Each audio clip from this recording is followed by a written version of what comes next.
Karata ni mchezo na karata ni game. Karata pia inafurahisha sana. Karata pia ni kamari. Kamari inachezwa. Kwa hiyo karata unaweza kucheza kama burudani, kama biashara, lakini kama vile mchezo haramu. Kuna baadhi ya sehemu watakwambia karata ni mchezo haramu, sio? Na karata pia inalamba jokeli, joka. Unajua maana ya joka wewe? Kwa nani kalamba joka kati yenu?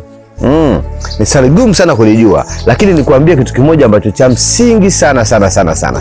Vitu vingi ambavyo tunavijua ni dhambi, ni vitu ambavyo tumekalilishwa tu. Dhambi ni wewe mwenyewe kujikosea. Kwa hiyo ukiona kitu chochote unachokifanya ukaona unajikosea, hiyo ni dhambi. Lakini chochote unachokifanya ukiona uko sawa, hiyo sio dhambi. Na ndio maana ukaambiwa kilichofungwa duniani na mbinguni kimefungwa. Tafasiri yake ni nini? Kilichofunguliwa duniani na mbinguni kimefunguliwa. Kwa hiyo hakikisha unafungua kila kitu, usifunge chochote. Kwa sababu gani? Hata mkono wa kushoto unaweza kufanya ukawa mkono wa kulia. Na ndio maana watoto wengi wanapozaliwa wanalia mkono wa kushoto, alafu baba na mama ndio wanamkataza usilie mkono huo, ingawa yeye alikuwa anaona ni sawa.